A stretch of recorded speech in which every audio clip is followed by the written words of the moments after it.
welcome to the press conference on the official visit to the Republic of China, Taiwan.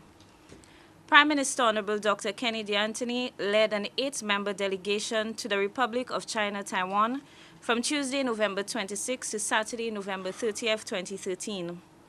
Other members of the delegation included Honorable Emma Hippolyte, Minister for Commerce, Business Development, Investment and Consumer Affairs, Ms. Shanta King, Consultant, St. Jude's Hospital Reconstruction Project, Ministry of Economic Affairs, Planning and National Development, Mr. Martin Satney, Consultant, Black Sikatoka Project, Ministry of Agriculture, Fisheries, Food and Rural Development, Mr. Khalid George, who is the Administrative Attaché to the Prime Minister, myself, Mrs. Jadia Jean-Pierre-Emmanuel, Press Secretary to the Prime Minister, Mr. Cuthbert Didier, who is the Yachting Sector Consultant, Ministry of Tourism, Heritage and the Creative Industries, and Mr. Roston Taylor, who is the Private Sector Representative and the Chair of the Free Zone Authority.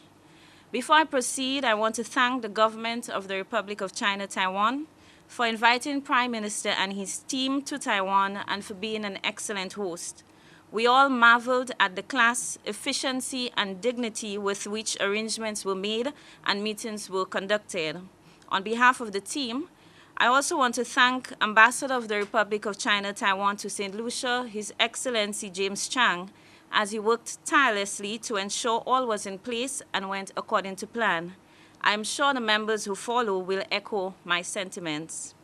While in Taiwan, the delegation had the opportunity to meet with His Excellency Ma Ying-jeou, President of the Republic of China, Taiwan, His Excellency Ambassador David Lin, Minister for Foreign Affairs of the Republic of China, Taiwan, as well as other ministers of government. New areas of assistance, such as training in the agricultural sector, was discussed with the Secretary General of the International Cooperation and Development Fund and Taiwan's Council of Agriculture. The delegation also met the Minister for Economic Affairs and officials from the Taiwan External Trade Development Council and discussed new areas of cooperation between the Republic of China, Taiwan, and St. Lucia in trade and investment. At the Prime Minister's request, 2 meetings were organized with St. Lucian students studying in Taipei and Kaohsiung. This allowed for a tour of the Southern Science Park, the Aishu University, and an exchange between the delegation and students on their experience in Taiwan and developments in St. Lucia. The anchor to the official visit was a tour of the horizon.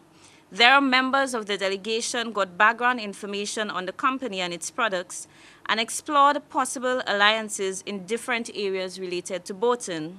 The time was short, the schedule very intense, but I am sure after the presentations made by members of the head table, you will agree the visit was a success.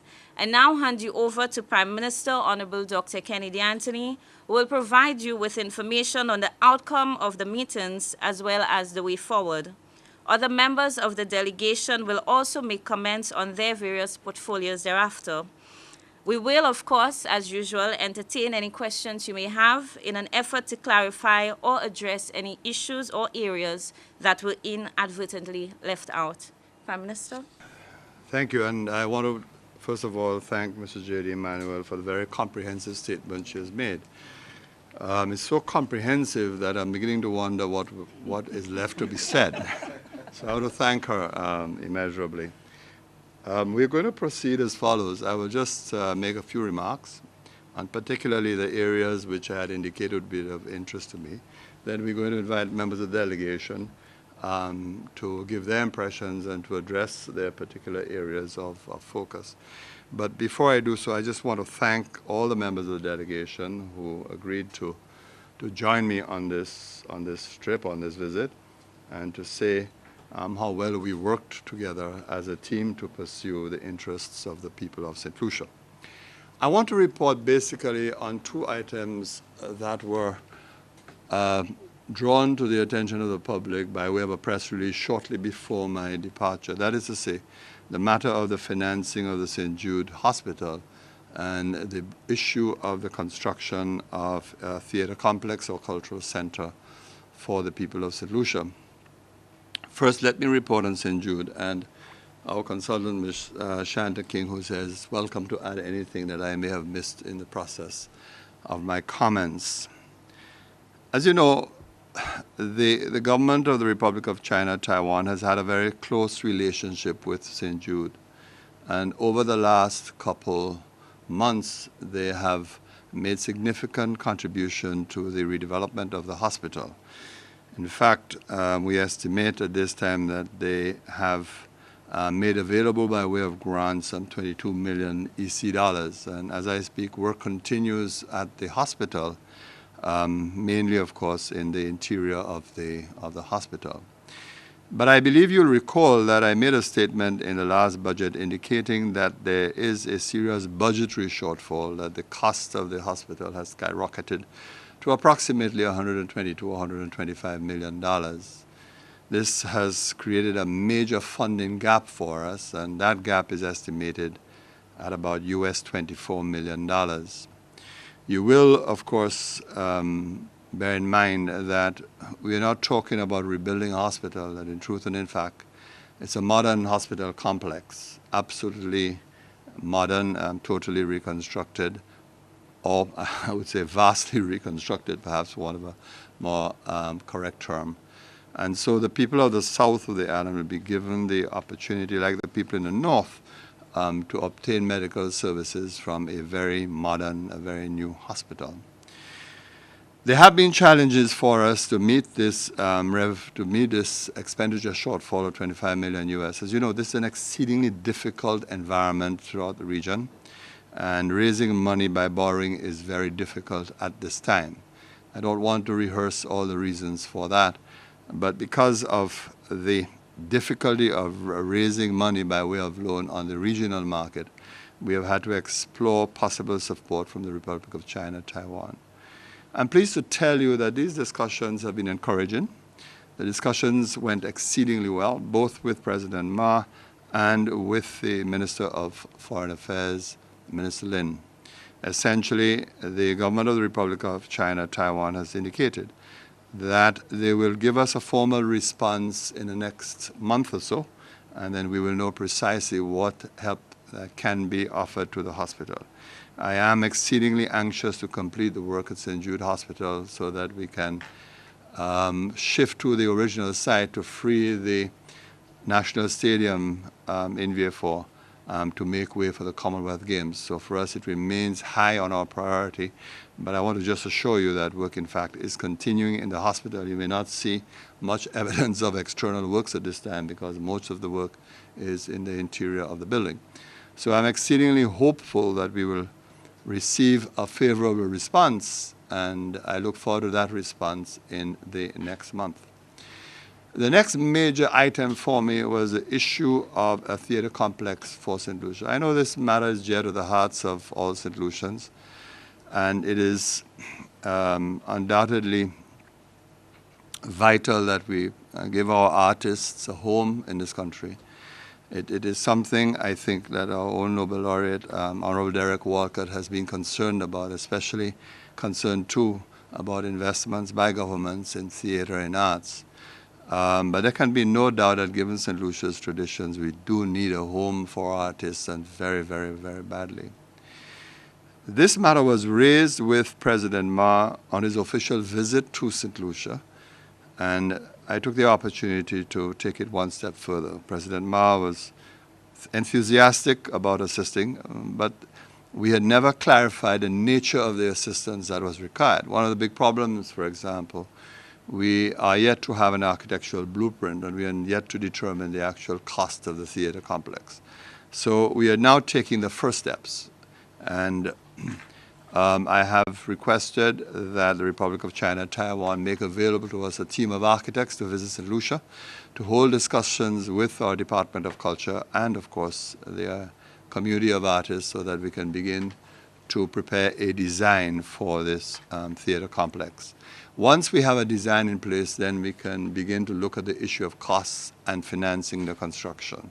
So again, I was very encouraged by the discussions with President Ma, with the Minister of Foreign Affairs, and I have to tell you that President Ma was exceedingly sensitive to this request, that he himself in his own politics has always placed great emphasis on the culture of the people of the Republic of China, Taiwan, and has married culture and politics exceedingly well in the finest traditions of his country. And so he was exceedingly sensitive to our request and believed that that would be a meaningful way to celebrate the friendship between the Republic of China, Taiwan, and the government and people of St. Lucia. So the next step will be that they will send a team of architects to St. Lucia to begin the process of putting some flesh on the skeletons that we have, so we can at least get a sense of the eventual cost of a theater complex. My last comment, since the other members of the delegation will address particular issues, has to do with the meetings that we had with the students. As you know, there are about 70 St. Lucians currently studying in Taiwan. And we met students both in the north and in the south. And frankly, it really was a wonderful experience, not only to see our own nationals, but I have to tell you that the reception was exceedingly warm, exceedingly generous. Students always seem to have very unique kinds of problems. I think some of you will understand what I mean. I've been a student myself, so I understand very well. But they were exceedingly cheerful and, of course, very anxious to establish a presence in the Republic of China, Taiwan, and to maintain ties with St. Lucia. Obviously, they had some of the usual problems that our citizens face, a matter of passports renewal and so on. And they were very keen to have some kind of diplomatic presence in the Republic of China, Taiwan, so that their particular problems could be addressed. I did indicate to them that this is a very difficult period for our country. These are challenging times, but it is a request that we will consider and see what is possible with the support of the Republic of China, Taiwan. But at the moment that I could not make any such commitment. But given the number of St. Lucians currently in the country, they were rather keen and anxious to have some kind of support and representation. All of them reported that they were exceedingly happy with the terms and conditions of their scholarships.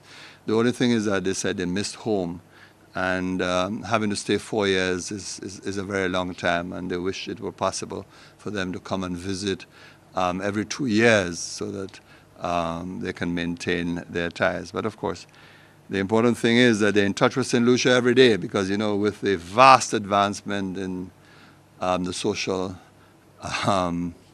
media and social networks, they're able to keep in touch and know what everybody's up to. But it really was a pleasure to see them, and I want to take the opportunity to tell their parents that they are fine, at least those whom we met, those whom we chatted with, and they are exceedingly comfortable. They're very happy. I was particularly impressed with the ones we met at the hospital in the south of the island. And indeed, one of the matters that we raised with our host was a need not just for medical degrees, but for specialization. That St. Lucia badly needed specialized skills. For example, we need oncologists, hematologists, and so on, the full range of specialized skills, because that is a challenge for us, because we have to continue to import these skills, and it is vital that as we move towards the occupation of these 2 new national hospitals, that we are endowed with the kind of skills to reduce our dependence, so that we now need to think about training in specialized areas, and I believe that that was a point that was well received. I think I've said enough. Between JD and I, we have covered good ground, and maybe what we can do, let's hear from other members of the delegation. Perhaps we can start from the right. Our minister, we should start with you first. Do you want us to start with you first? That's fine. Yeah? All right. We shall start with the minister and then go to the right. I want to start by, again, thanking Ambassador Chang and his team here in St. Lucia and the government and people of Taiwan for facilitating this trip, but more than anything else, the excellent arrangements that were made for us. As you've heard, we felt that we were at home. And I think in all the discussion you're having, The Honorable Prime Minister continued making that very important statement that we had not missed home. Every effort was made to make us feel comfortable, and I really want to express my gratitude for this. My area of focus on the team was to look at trade and investment, and to this end, we visited the Taiwan External Trade Development Council, called the TAITRA. We also met with the Minister for Economic Affairs, Dr. Chang, and I would also say that we also visited the International Cooperation and Development Fund, the ICDF. Our area of focus as it relates to trade and investment was to get an agreement on an exchange trade and investment mission. And I'm happy, based on the discussions we had, that we got this agreement. And that is that we are planning to have a team of investors and business persons from Taiwan visiting St. Lucia so that they can come firsthand to see the country and explore the opportunities for further investment. On the other hand, we negotiated for a group of persons, business persons from St. Lucia, to visit Taiwan. And we were looking at those persons attending what we call the trade food fair sometime in June next year. For us as well, we were looking at the area of increased trade in the area of food and beverage, and we thought that our rums, our condiments, our banana ketchups, and all the Baron and Viking products that we have should get a market in there. Our area of focus as well in the discussion was how can St. Lucia use Taiwan as a gate to Asia? And by this, when we visited the trade exhibition, when we look at that trade hall and the items that are exposed, we felt that it was important that if we have a structure in there or some representation in there, it would do well for our business persons there. In the area of investment, what I did was we traveled with some information on the hotel, some of the hotel products that we have that they might be interested in, and we left that with key persons in the various institutions that we met. But what we focused on more than anything else in there was to see how we can get investment in the yachting sector. And Mr. Didier will give you the details of the discussion on that, but I believe we had a very fruitful discussion in that particular area. It is my humble opinion that we had a very successful trip. I believe that we have sowed the right seeds, and it is up to us now, through our work here as we return, to cultivate that seed and to strengthen the friendship and to put the structures in place to make this materialize. I want to take this opportunity to thank the Honorable Prime Minister for having me as part of that delegation, but more importantly for his able leadership during that particular trip. I want also to thank the other members of delegation for the cooperation and teamwork that we had in terms of the support to each other in making that trip very successful. So with these few words, again, I would like to end by thanking again the government and people of Taiwan for ensuring that we had a successful trip. The previous speakers have pretty much covered quite a bit, and I think I'm going to try to get into some of the details just a little further. Honorable Emma Hippolyte indicated our meeting with TAITRA, which for me was the most integral part of that tour, especially for business. It's absolutely amazing what TAITRA has done with products from Taiwan. Their focus is get on exports. Exports, exports, exports. And I think as a small island, we need to learn from this. Out of 360 days in a year, Taiwan has exhibitions for 300 days. And with the cooperation that we're hoping to achieve with the Republic of China and Taiwan, is St. Lucia can then participate at some of those missions. And with dialogue with the minister, we spoke about TIPA, tried to attend some of those trade shows. It is absolutely important for us to get our products out there. In the main exhibition hall, which is, I think, 8 floors in the trade center, approximately 5 million people go through that site every year. 5 million people in 1 year. It's a perfect opportunity for our business sector to capitalize on these opportunities. It is important that we start to drive our exports. I don't know how else to say this. On investment, the Taiwanese were particularly interested in working with us in trying to get access to Europe.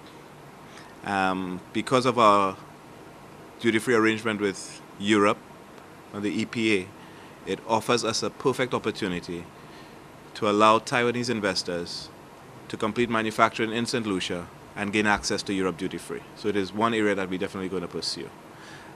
They also have that same objective regarding CARI Forum. And again, we do have duty-free arrangements with the CARI Forum.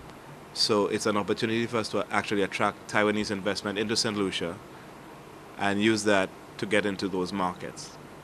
As the minister indicated, we were also invited to use Taiwan to get into the Far East. I think it's a perfect opportunity for us to use Taiwan as a gateway. There's a lot we can learn from the Taiwanese. It's an absolutely amazing society. The level of discipline that exists, I think St. Lucia can learn a lot from it. Everybody's on the same page. Everybody works together in trying to achieve one goal. And I think on that thought, that's what I'm going to take away from that. Work together, one goal, one mission. And I think it's absolutely amazing what an island a little bigger than ours has achieved in 4 decades.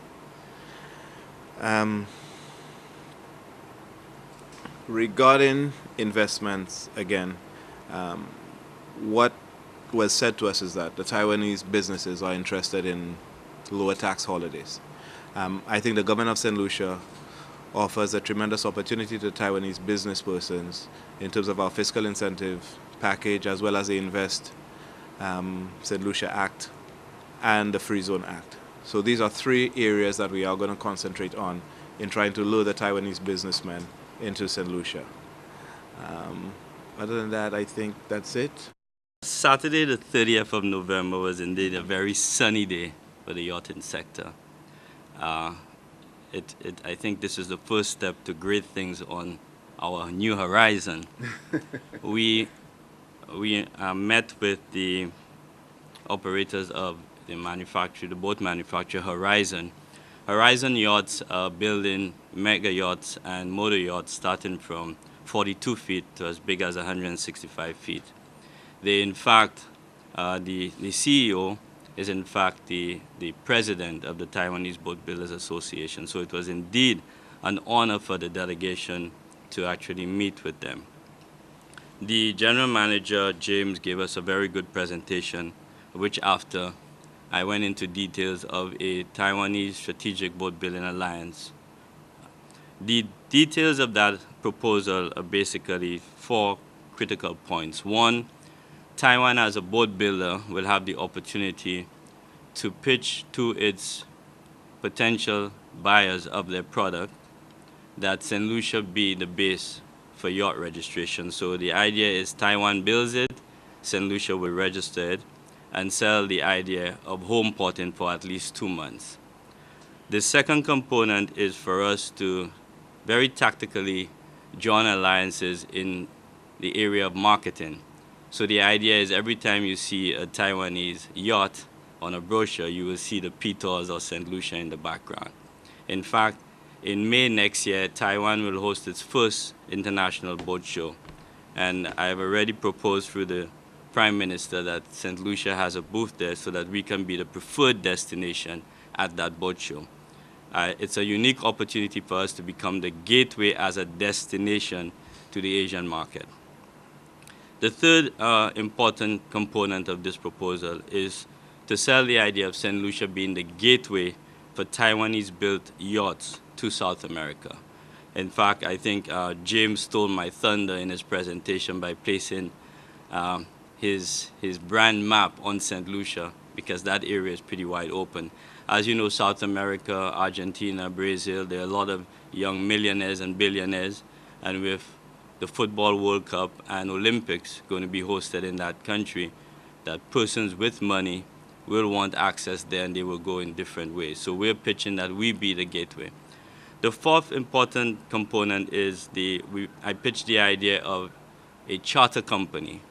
Taiwan, as Roston explained, is big on exporting their brand.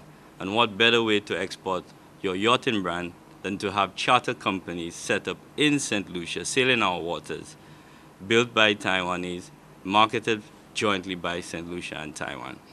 To summarize, there are a lot of other details in the strategic alliance. One critical component is the building of capacity. We have great infrastructure in St. Lucia. We have 2 international rallies, but we have been losing market share by not having capable technicians to service these yachts. There is a huge opportunity for the transfer of technology in terms of training of our young men and women who are servicing yachts. And this is something that we need to collaborate and really develop. In closing, I'd like to say, I would like to first of all thank the Honorable Prime Minister for including me in his delegation. And also I would like to thank the Republic of China, Taiwan, for being excellent hosts. In fact, I did not miss my home for the last couple of days, I have to say. But the Taiwan experience taught me one thing. A small twig is easily broken, but if you take many twigs and tie it and make a bundle, it's not easily broken. The Taiwanese model sells linkages, whether it's in the yachting sector, agriculture, manufacturing, but also too there's a linkage of the people. The last experience we were at a restaurant filled with families, first, second, and even third generation, enjoying meals, laughing. It's the whole country is a team. And I took away, if we want to develop this country, whether it's in yachting, manufacturing, agriculture, building of infrastructure, hospitals, etc., we need to work as a team. And the Taiwanese experience left me with that, and I have to thank them for that experience. So I think once again it was very exciting for the yachting sector. The rest, as the Honorable Minister Hippolyte said, is up to us. We will follow up, and I look forward to making St. Lucia and Taiwan strong yachting destinations. Thank you. Like Cuthbert, let me take this opportunity to thank the Office of the Prime Minister for facilitating my participation on this trip to Taiwan, which I think, as everybody has indicated thus far, has been a tremendous success. And indeed, I think as representative of the through the Ministry of Agriculture on the Black Sigatoka Disease Management Program, it is very heartful for me to see that I think I have reaped the first benefits, because as of next week, we should be getting what was something that was being in the administrative pipeline, probably a little difficult to come out, and we have been able to unchoke, Prime Minister, the first issue of where we'll be getting the first disbursement of the funds, approximately $350,000 US of the project should be coming through. As Mr. Audi has indicated to us, that should be facilitated very quickly. So certainly the results have been outstanding. The Black Sigatoka Disease Management Program has been going on pretty well with the support from the Taiwanese government, and again, through the commitments given by the Minister of Foreign Affairs, David Lin, that he gave his commitment that he will provide all the necessary support, and thus we have seen the realization of this. Further, there has also been the commitment for consideration of additional projects. In fact, there was the proposal for an extension of the Black Sigatoka Management Program, which will focus on production recovery within the banana industry. I've already discussed some details of that with some of the bureaucrats in Taiwan, related to the Banana Research Center, as well as local authorities, the permanent secretary in the Ministry of Agriculture, and we think that is an excellent opportunity to continue the collaboration thus far. Thirdly, there was also the issue related to agricultural diversification, and we all know that very shortly the Republic of China, Taiwan, has funded a significant amount of the meat processing facility at Beauséjour. But we do have a problem, and that is in terms of livestock production to feed into that processing facility. And as a direct complement to this project, we have agreed to immediately consider the development of a project proposal in terms of agricultural diversification with a strong bias in terms of livestock production, with emphasis on genetic production in terms of improving the bloodlines and so on, as well as the nutrition aspect, whereby we can probably utilize the local materials as much as possible. And indeed, Taiwan has a great ability in terms of the research aspect relating to livestock production. There will also be a component on crop diversification with and away from bananas within there. So these are some of the initiatives that we believe within the next 2 to 3 years which will emerge as continued cooperation and collaboration between St. Lucia and the Republic of China, Taiwan. Overall, I must admit, as Cuthbert indicated, that this trip certainly was a major eye-opener. Yes, we did know quite a bit about Taiwan in terms of its production capacity and so on. But what I think was more revealing was the level of visionary planning at the national level, and which really cascaded down to the lowest level within the society, at the individual level, where everybody identified with what the country was working towards. And I think the visits to the science parks and so on, and the sort of integration that you saw at the local level, sort of being a manifestation of what is articulated in the overall national policies. And it was certainly a major eye-opener. So I think the sky is the limit as it relates, and as was really pointed out in terms of cooperation. The final item we discussed as it relates to capacity building through the ICDF, where under the TechVoc program, which is an area where you can develop various skill sets, quite apart from the normal natural academic trends. You can develop technical vocational skill sets as it relates to industrial production, whether everything from medicine to agriculture to industry, manufacturing, you name it, shipbuilding and so on, every aspect. And they have indicated that they are very willing to facilitate. It is up to us to come up with the initiatives and the proposals to facilitate the level of capacity building that is required. So overall, in my view, not only a successful trip, but an overly and very, very, very successful trip. The results really depend on us as it relates to taking on the next steps. Thank you very much. I would just like to echo the sentiments of colleagues in relation to the hospitality of the government of the Republic of China, Taiwan. Also thanking the Prime Minister for inclusion in this delegation. One of the points I would just like to add, in addition to Prime Minister's comments, is that of opportunities for St. Jude Hospital in relation to training. Currently, St. Jude Hospital has a memorandum of understanding with a hospital in Taiwan, and over the years there have been frequent exchanges of personnel, both St. Jude Hospital personnel and the Taiwanese hospital personnel, back and forth for the purpose of training. There were discussions in terms of further opportunities, and some of these training opportunities were not just for doctors, but medical personnel at various levels. So we're looking at nurses, technicians, facilities management, etc.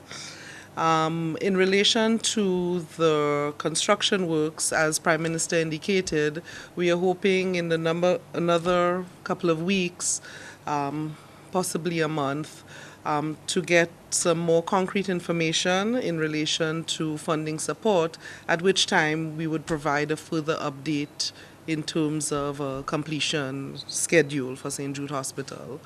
That's basically my further comments on that. Thank you.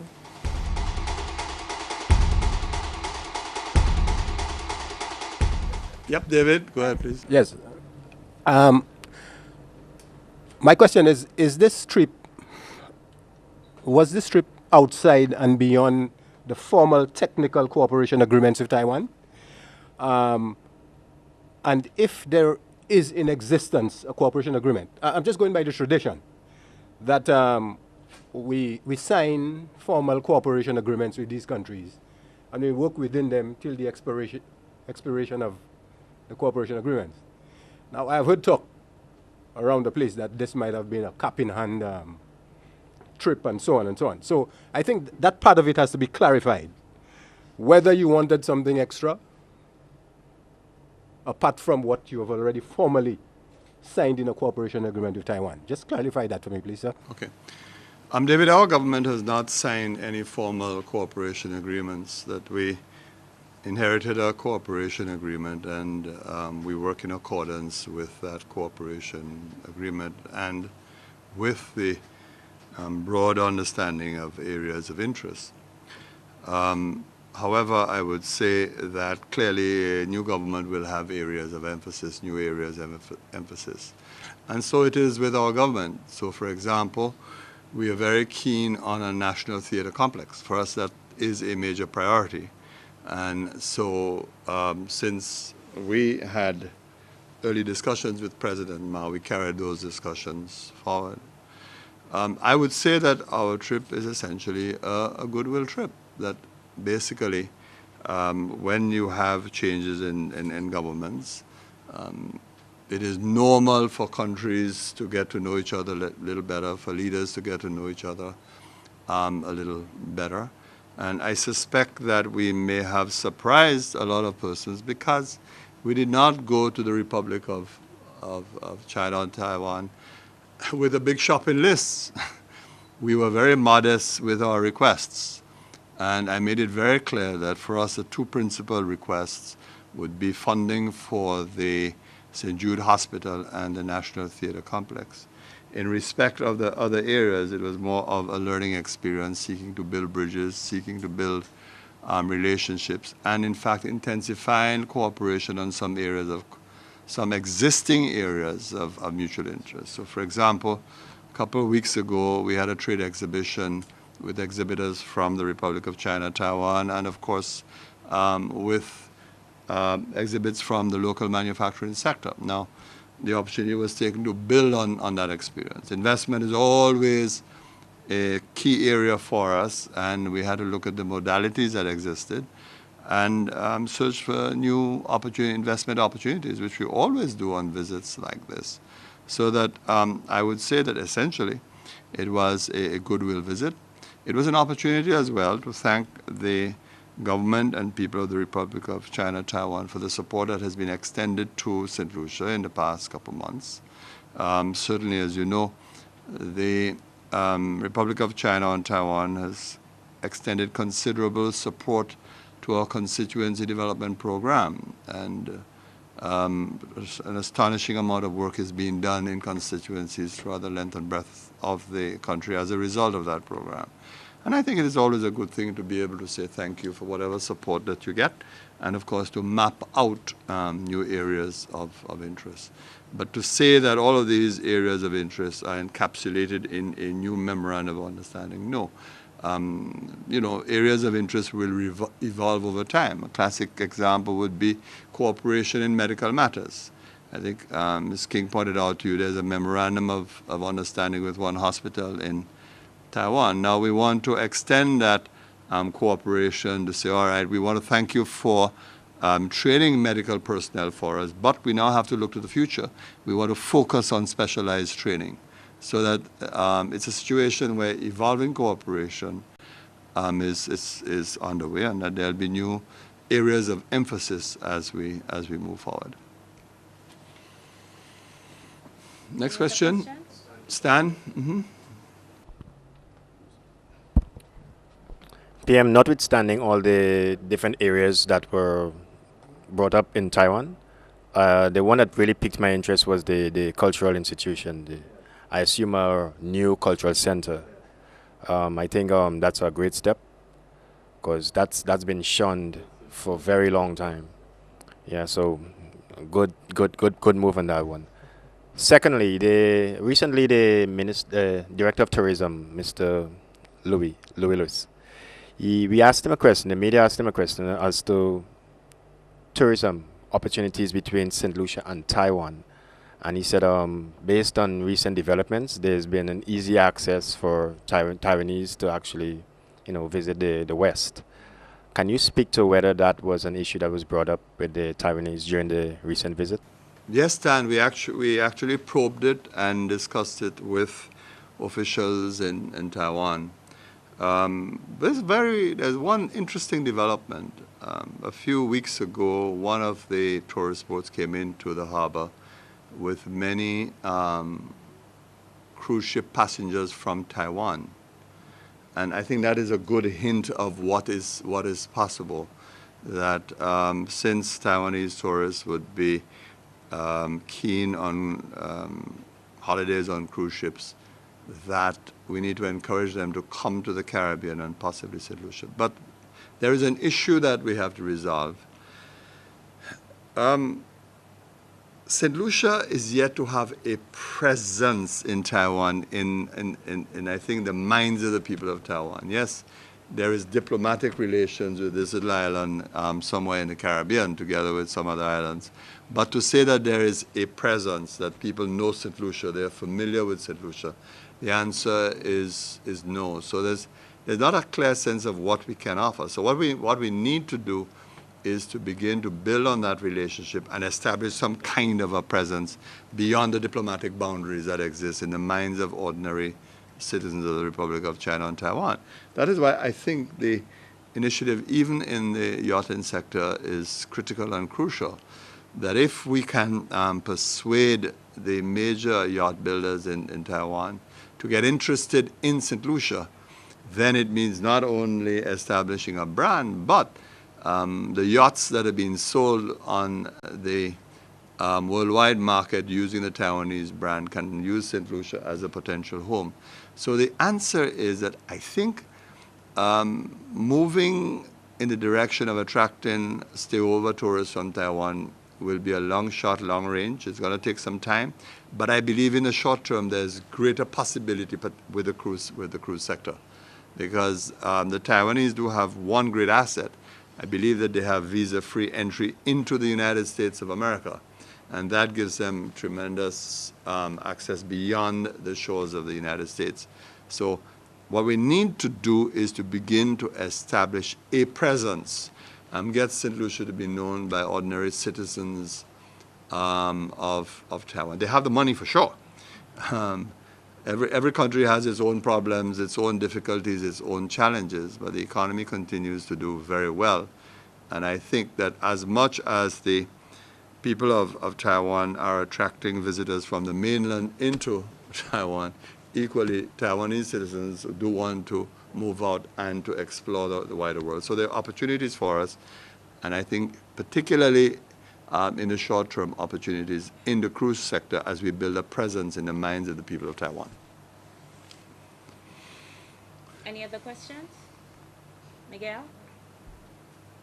I think you're taking Miguel by surprise, yes? He always has a question. Oh, Miguel always has a question. Yes. In the recent months, there's been questions, of course, by the public, by everyone, concerning, of course, your frequent trips.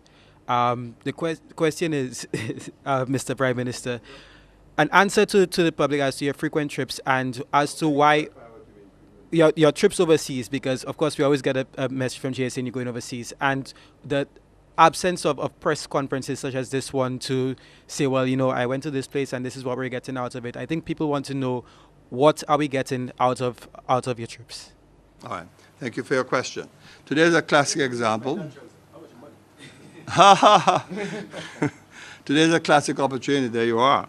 I've invited you. We've allowed you to ask questions. We have encouraged you to ask questions. So I guess today is a good example to indicate that we are always open. I'll tell you one thing, though. In the past, you never knew where the former prime minister went or other prime ministers went. You never knew what they were doing. You just heard they were out of the state. When I travel, you know exactly where I go and exactly what I seek to do. At some meetings, you travel to represent your country, for example, within OECS. I was in Montserrat the last couple of weeks, and I'm certain that there were all kinds of press releases from the OECS as to what took place. It's a different matter if people become interested in issues emerging out of OECS meetings. I would say, too, that any member of the press is always free when I return to get in touch with the press secretary. I've said so repeatedly. If there's an issue regarding my travel that you wish to find out, then, of course, you are most welcome to arrange with the press conference. I'll be more than happy to respond. And we do that on a regular basis. But while you have raised this question, let me just say this, too. People often believe that traveling is an opportunity to enjoy perks. But I think I need to dissuade your mind about that, and perhaps you can see the response from this delegation here, that it was a long haul to Taiwan. First of all, 4 hours to Atlanta, another 4 hours from Atlanta to Los Angeles, then going across to Taiwan, 14 hours. And the wear and tear on your body is extraordinary. And then when we got to the Republic of China, Taiwan, and I know I'm going to astonish you, no member of this team had an opportunity to go and visit even a store in Taiwan to buy a souvenir. We were kept busy from day one to the very end. And I watched as everybody got to their hotel rooms exhausted in the evenings to start the next day. So while a lot of people tend to feel that way, let me just say that that is really not the case. Sometimes you'd be amazed how often we avoid traveling. A good example, if you want. There was a Commonwealth meeting all the way in Sri Lanka. I chose not to go. I said, I'm not going. And I gave priority to this trip because of the importance of the relationship between Taiwan and the government and people of St. Lucia. The last thing that I would say, and this is a very sensitive point, this has been bothering me for a little while. I am very conscious of the economic challenges that our country faces.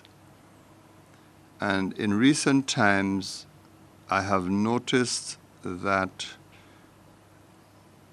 we have got around our financial issues regarding expenditure on traveling by getting countries and agencies to finance trips for ministers and other government officials.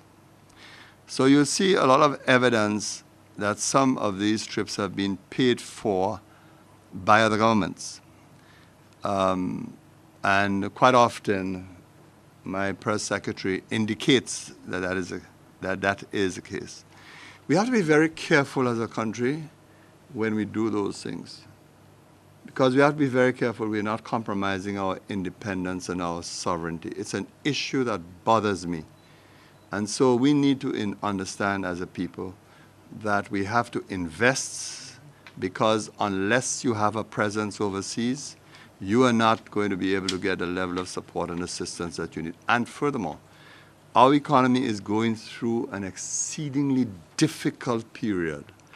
And it is vital that we engage governments at this time to get the kind of support that we need. There is nothing can replace dialogue between leaders.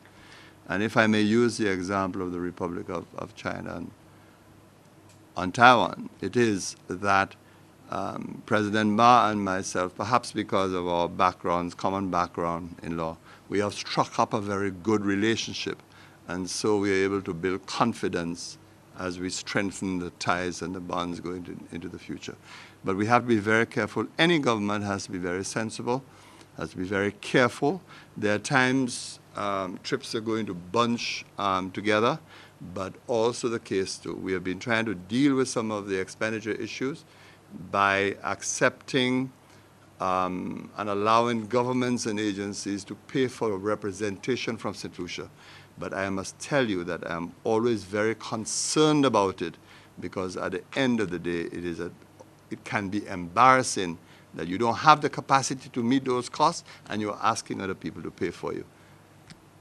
It's a worrisome trend. It bothers me. I know that the technical person for St. Jude is there, but I'm going to ask the Prime Minister. And if he wants to deflect the question to Mrs. King. Right. I don't know what you found when you came in, your government came in terms of assessments on St. Jude, post the disaster. But it seems to me something went very, very wrong with the costing. Because there was an impression that a certain amount of money in donations and goodwill grants were collected, and that would have been sufficient. Now the figure I have in my head is $9 million, whether it was US or, and suddenly we're in $125 million. Something went wrong somewhere. Can you explain why this thing has escalated? Yeah, sure. I'll ask Ms. King to add to what I've said. I think because at the very outset, the former government underestimated the costing of the hospital, and that was evident. Because initially there was an allocation, if you check the estimates, about $30-odd million. And then within a year, that has escalated to about $45 million. And it was well known that they did not allocate sufficient funds to complete the hospital. Then, of course, as you progress, it became very clear that what may not have been initially intended had to be done. For example, it was unfortunate, to say the least, that you're going to repair one block of the hospital, but you're going to leave asbestos ceiling on the next block, when everybody in St. Lucia know full well that there are inherent dangers and inherent problems with asbestos. So along the way, the decision was taken to completely remove the asbestos and retrofit that part of the hospital. Then it became very clear that once you're going to retrofit that part of the hospital, then you will have to take care of ancillary facilities. So I think it was always understood from the very outset that the costs of reconstructing the hospital was underestimated and had to be dealt with. That's why at the budget earlier this year, I made it absolutely clear that the amount we are talking about is not 45 million or 60 million. We are talking easily about $125 million. I think, David, the important point to note is that the people of St. Lucia, and in particular people of the South, will, at the end of the day, have a brand new modern hospital with modern equipment as well. We have received grants, but the grants have nowhere been close to meeting the actual cost of the hospital. So I think, Shanta, you might want to add to that. Is there anything else you... Shanta says I've covered the point, David. All that was collected in grants and donations have been used up? To my understanding, what is the position with the grants so far, Shanta? The funds received from the public for this project ranged from public donations, as in St. Lucians, both in St. Lucia and abroad. There was a total of about $2.8 million in that regard. EC. And as Prime Minister indicated earlier, our largest contributor in terms of a government was the Republic of China, Taiwan, and to date we've received an amount of $22 million EC with respect to this expenditure. One of the things that we continue to forget is that very early, the project was initiated as a result of an emergency, and the very early response was simply to do some basic renovations at the existing site. And there was always the intention that a completely new facility would have been built on in another location. And I believe if you go back to historical press releases and information supplied to the media, the site at Beauséjour was identified very early. So there was always the intention that a completely new hospital would have been built for St. Jude, and as a result, there would have been a cost associated with that, which had not been quantified at the onset. There was a need for adequate designs and for a costing to evolve as a result. While the basic renovation was being undertaken, a decision was taken to rethink that policy decision, simply because the cost of renovation was basically escalating due to site conditions, and Prime Minister alluded to some of the issues that had evolved in terms of the asbestos and the basic condition of the facility on the ground. So what ended up happening, the two approaches, the renovation plus a completely new facility, was amalgamated into one, and hence the current cost in terms of this single community hospital that is going to be completely reconstructed at the original site. So if you go back to the historical information, you will see that all of that had been explained. However, some of the cost information was not available at the very onset. The final question for you, sir, is like Stan, my colleague here, I applaud the move, the discussions finally concerning the cultural center, new cultural center built. But there's always been, and especially in more recent times, there's been this sentiment by all the players in the heritage industry that they don't feel respected. And I'm speaking quite particularly about the final payment, the $265,000 has just been paid to the stakeholders committee.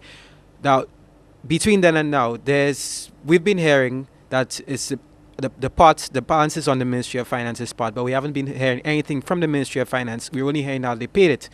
Why the silence, and why so long to pay them? And should we expect a repeat of that in the future? Okay, the first thing to bear in mind, when you see an amount is budgeted and allocated for an activity, it is vital that the agency who has responsibility keep within that budget.